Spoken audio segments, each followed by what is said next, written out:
How are you, my friends? So today I'm going to teach you how to use the pro features of CapCut PC version to make an edit and export it for free. So if you're new to this channel, subscribe and let's get started.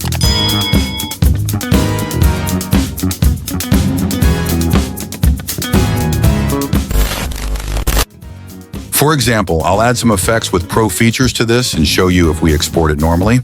Then we'll see how to export this edit without doing it normally. Then you'll be able to see that you can't export this normally just because you have something called Join Pro here.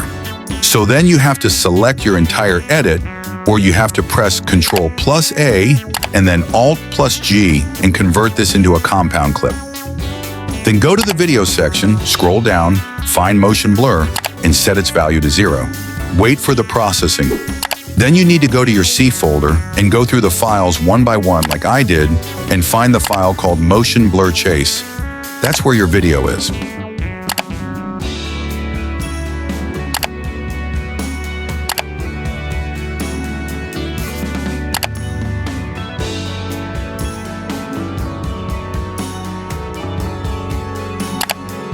So the video's over. What do you think? Leave a comment below.